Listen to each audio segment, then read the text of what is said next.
Randy Reid, editor of LM&M Magazine, and we are here at the NALMCO 70th Annual Convention. I'm joined by Mark Lien, keynote speaker. Mark, welcome. Thank you, sir. Well, Mark, you just gave a fantastic talk on a lot of things, including the future of lighting, and you did preface it by saying it will scare some people.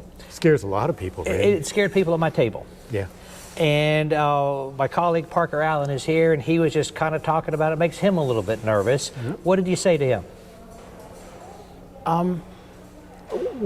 We were talking specifically about AI, right? And we don't have a problem until it becomes sentient, right? Because what? Sentient or conscious. Okay. If it develops its own consciousness, okay. There's indications that that could be happening, but at this point, it's probably not. Okay. And we have an opportunity to put some guardrails in place if we can find regulators that are informed enough to do it well. You say it's not today, but you also talked about every 15 years technology doubles. Doubles. So by 2038? This is the problem with the future is we can establish where things are headed. There's so much momentum with AI, so much interest in it right now, that it will definitely be a big part of our future. But how quickly the individual steps, like sentience, is it going to... You're saying sentient. I'm sorry, I'm not familiar with that word. Oh, consciousness. That's just what it means. Sentient? Yeah, to be sentient is to be conscious. Okay, thank you. An individual consciousness. And if that occurs, and there are... I was saying to Parker that one of the large language models, which is what is built to inform the AI, and that's what takes so much energy. AI is very energy intensive because training these large language models uses a tremendous amount of energy. So if that large language model, they're calling it now a black box because they don't know what they're doing inside the box, even though they've created this thing. See, at some point, inventors always lose control of their creations, right? Yeah. So it's bound to happen. Yeah, I mean, Henry Ford, right? He couldn't control car accidents. He could make the car and give it to somebody, but he couldn't control the accidents. Oppenheimer and the nuclear bomb, right? He couldn't control somebody using that for bad purposes, right? So that's going to be true of AI as well. But the black boxes are doing things now that are very strange, and people don't understand them. An example of that is one large language model that was taught in English. And the people came in, one day it had taught itself 3 more languages. In one day? Yeah, they came in the next day and it taught itself 3 more languages, and they didn't ask it to. And then it learned 3 more. So it was fluent in 6 languages, it could speak it and write it. And it had taught itself that. That's scary. To me, that's scary. Yeah. Okay. Moving on to brighter things. I found it fascinating, the discussion about decarbonization, the circular economy, TM65 and TM66, and I was in London a few weeks ago and learning about that. What will we do here in America? Will we adopt TM65 and 66, which is from the CIBSE, I believe, or are we going to debate it for years and years and create our own? Yeah, and it's from the Society of Light and Lighting associated with SIBSE. I think eventually we'll probably modify it and have our own, but for now there's no reason people can't use it. At least we have a metric. So I think the first thing that'll happen is people will start to utilize the one existing metric we have. If there's parallels, think of LM79. The whole world was waiting for LM79 for LEDs to come out to help stabilize the marketplace and get rid of the, and that was IES that led the way. It was IES with DOE's help, with Department of DOE's Energy. that led the way. Yeah. Okay. So I think this is kind of on that level. LM79, when I travel internationally, everyone knows LM79. They may not know the IES. Right. Well, interesting. And they know what the IS created. Exactly. Because it was so helpful, and it was the Wild Wild West, and that really did. When I talk to manufacturers that are in the know about TM65 and TM66 and the EPD, the Environmental Product Declaration, they tell me, slow down. Slow down. One manufacturer said, we're behind. We've never heard that before. We're right? behind. We're behind as it is. And he wants to, but he says it's going to cost his company about $20,000 per EPD, and he's a major company. Well, what he's probably doing is amortizing, kind of averaging it out. The expense is in identifying your supply chain, Right. and in constantly updating the information to communicate that to the consumer and to update those labels, the declare labels, as you change suppliers. And that's going to be a big problem. It's going to be a challenge, but it's not like it's just lighting. Okay. Every industry that has those declare labels, and it's lots of them, they're going through exactly the same thing, and they're ahead of us, frankly. Yes, but the declare label I've always thought of is more about toxicity, more so than embodied carbon. Declare, you go through the ToxNot organization, Yeah, sure. and that is more focused on toxin. And declare is easier to get. Am I correct? Because I think U.S. companies, several of them do have declare labels, but I don't see a lot of EPDs out there. Well, you're not equating the declare label with an environmental label?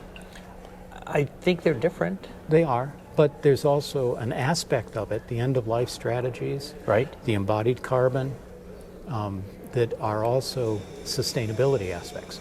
Okay. That chart that I showed today, I think, did an excellent job of breaking down what each organization's environmental focus is. Right. Because Right. they all differ in what they focus on. But in talking with the people that put together the declare label, I would say that they would think that it was a sustainability label as well. Okay, so you see maybe maybe companies won't need an EPD. Maybe they can get by with the declare label. Well, I think it's going to boil down to how it's used. They're all voluntary. Today. Well, they're voluntary today, but I suspect they'll stay that way. I'd be surprised if not. Yeah. But they'll be de facto voluntary, which kind of means, like Energy Star, it's table stakes at some point.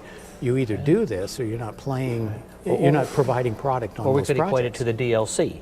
That is voluntary. Yeah. But if you're going to sell product with a rebate, you're going to have to get DLC. Exactly. So it's de facto voluntary.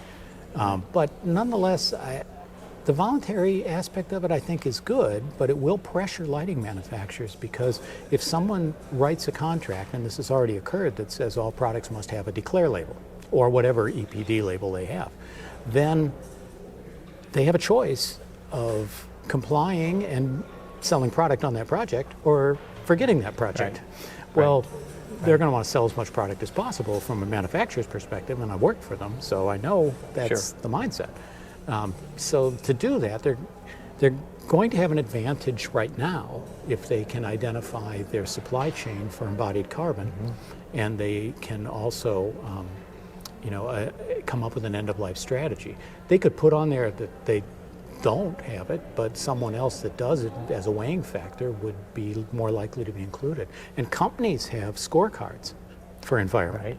And so if if this is a project done by Walmart, for example, they've got a scorecard, and you wouldn't be checking the boxes if you didn't comply with end-of-life strategy and embodied carbon.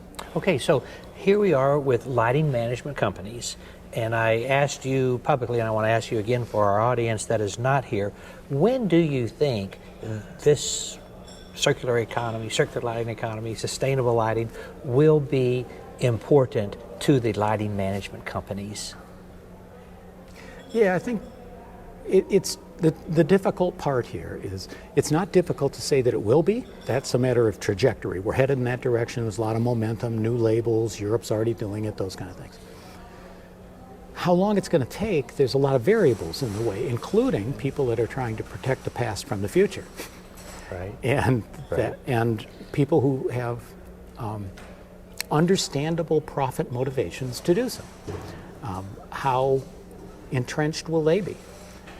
I can't control that, and I can only project what it might be. I think what we talked about this morning, maybe 2 years before the U.S. catches up to Europe, maybe. That seems reasonable. But hey, we could have another pandemic, any number of things could happen, and it could just throw a curveball to the whole thing. Right. we started the conversation by talking about the future and how optimistic you are, even though some are a little bit nervous about the future. I was somewhat distraught to hear your numbers on the progress report. And I believe you said this is the lowest number of submissions ever. It's true. And the progress report started in 1911. That is true. Yeah. So what does that say for our industry? Well, on the surface, intuitively, it just says that there's less innovation in our industry. The problem with that is you got to dig into the numbers a little more. It's like the controls, particularly. That one stood out to me. Okay. There were only 4 submissions for controls, Right. and yet the controls reports that are coming out are showing almost a 24% compound annual growth rate for intelligent lighting controls over the next 8 years.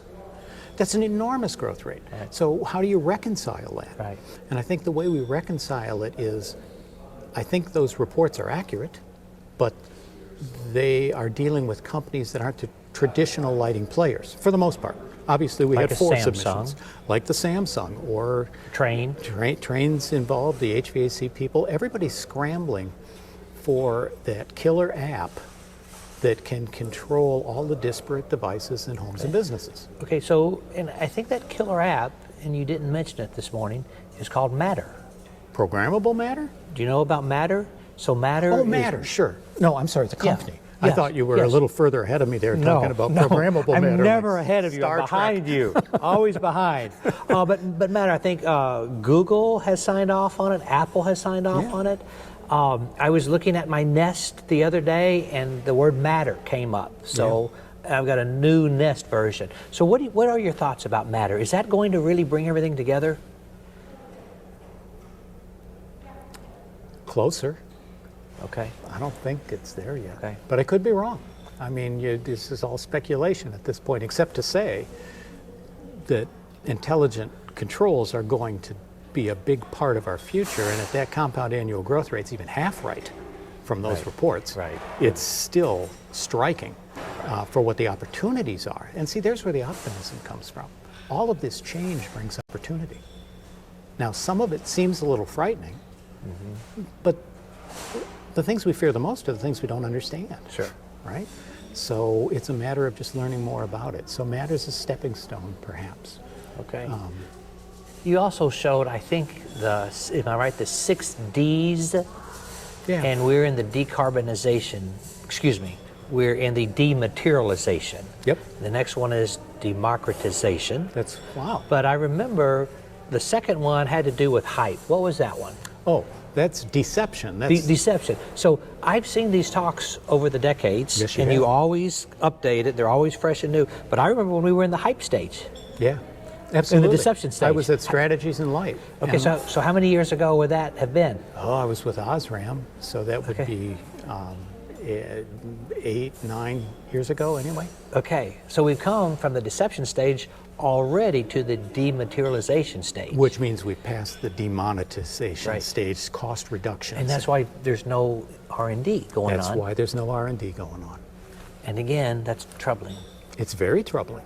If we get to the point where the costs, perhaps we are, at the point where the costs make it so that there's only a few manufacturers that can be competitive in low-cost labor markets that are private labeling everything, like the CFLs basically Right. were.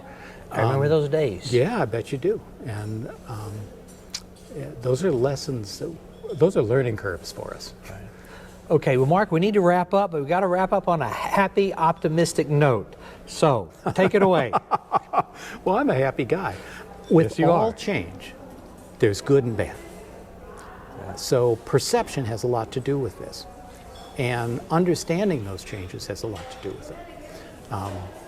And I think there's reason for optimism. There's enormous opportunities. I think with LEDs, we saw these opportunities unfolding. They were expanding. Right. Now I think there's even more opportunities with the changes that we're experiencing now. But people will have to adapt quicker than they did in the past. And that was torturous. Could be. What happened in the past. Yeah, it could be, but that's also because people are trying to protect the past from the future. Right, right. All right, well, Mark, always a pleasure. Thank you. And we're going to do this again in Frankfurt. Cool. Okay? I'll be glad. 2024. I like it. I'm already scheduled. Stop.